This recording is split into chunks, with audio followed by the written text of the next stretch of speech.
आज के हमारे इस वीडियो में हम आपके लिए पाप मोचनी एकादशी की व्रत कथा लेकर आए हैं। युधिष्ठिर महाराज ने भगवान श्री कृष्ण से पूछा, हे केशव, कृपा कर आप मुझे चैत्र मास के कृष्ण पक्ष में आने वाली पाप मोचनी एकादशी के विषय में बताएं। यह सुन मधुसूदन श्री कृष्ण बोले, हे राजन, पाप मोचनी एकादशी के इस व्रत को करने से मनुष्य के समस्त पापों का नाश हो जाता है और व्यक्ति अष्ट सिद्धियों को प्राप्त करता है। पाप मोचनी एकादशी की व्रत कथा के अनुसार अनेक वर्षों पूर्व देवताओं के कोषाध्यक्ष कुबेर के पास चैत्ररथ नाम का अत्यंत सुंदर उपवन था, जिस उपवन में भोलेनाथ के परम भक्त मेधावी ऋषि तपस्या कर रहे थे। अनेक अप्सराओं ने उनकी तपस्या भंग करने का प्रयास किया, परंतु वह निष्फल रही। इसीलिए मंजू घोषा नाम की एक अप्सरा ने ऋषि की तपस्या भंग करने का निश्चय किया। मेधावी मुनि के आश्रम से कुछ दूरी पर वह मधुर वीणा बजाने लगी और गायन करने लगी। मेधावी मुनि घूमते हुए उसकी ओर गए और उसे इस प्रकार गायन करता हुआ देख मोह के वशीभूत हो गए और उसके साथ रमण करने लगे। भगवान भोलेनाथ के रहस्य को वह भूल गए। ऐसे ही रमण करते हुए बहुत समय बीत गया।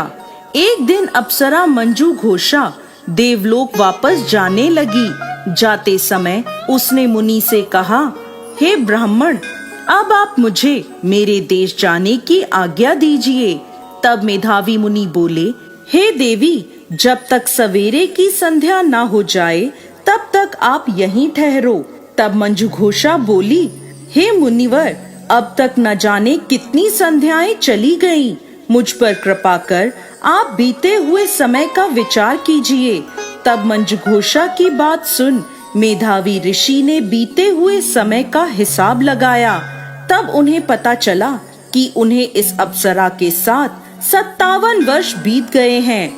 मंजू घोषा को अपनी तपस्या का विनाश करने वाली जानकर मेधावी मुनि उस पर क्रोधित हो गए और उन्होंने उसे श्राप देते हुए कहा, पापिनी, तुमने मेरी कठोर तपस्या को नष्ट किया है। मैं तुम्हें श्राप देता हूँ कि तुम पिशाच योनि में चली जाओगी। मुनि के श्राप को सुनकर मंजू घोषा विनम्रता से बोली, हे मुनिवर, मैंने आपके साथ अनेकों वर्ष व्यतीत किए हैं, मुझ पर कृपा कीजिए। तब मेधावी मुनि बोले, क्या करूं? तुमने मेरी बहुत बड़ी तपस्या नष्ट की है। चैत्र कृष्ण पक्ष में जो शुभ एकादशी आती है उसका नाम पाप मोचनी एकादशी है।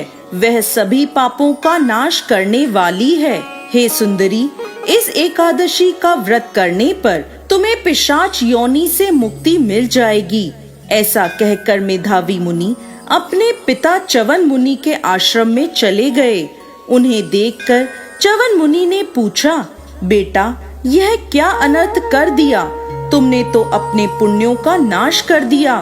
तब मेधावी मुनि बोले, पिताजी, मैंने पाप किया है। कृपा कर कोई ऐसा प्रायश्चित बताएं जिससे मेरे पापों का नाश हो जाए। तब च्यवन मुनि ने कहा, चैत्र कृष्ण पक्ष की पाप मोचनी एकादशी का व्रत करने पर तुम्हारे पापों का नाश हो जाएगा। यह सुन मेधावी मुनि ने विधि पूर्वक पाप मोचनी एकादशी का अनुष्ठान किया, जिसके प्रभाव से उनका पाप नष्ट हो गया और वह तपस्या से परिपूर्ण हुए। इसी प्रकार मंजू घोषा ने भी पाप मोचनी एकादशी के उत्तम व्रत का पालन किया, जिसके प्रभाव से वह पिशाच की योनि से मुक्त हुई और दिव्य रूप धारण कर स्वर्गलोक चली गई। हे राजन, जो मनुष्य पाप मोचनी एकादशी का व्रत करते हैं उनके सभी पाप नष्ट हो जाते हैं और पाप मोचनी एकादशी को पढ़ने और सुनने से सहस्त्र गोदान का फल प्राप्त होता है। यह व्रत बहुत पुण्यकारी है। जय श्री हरि विष्णु।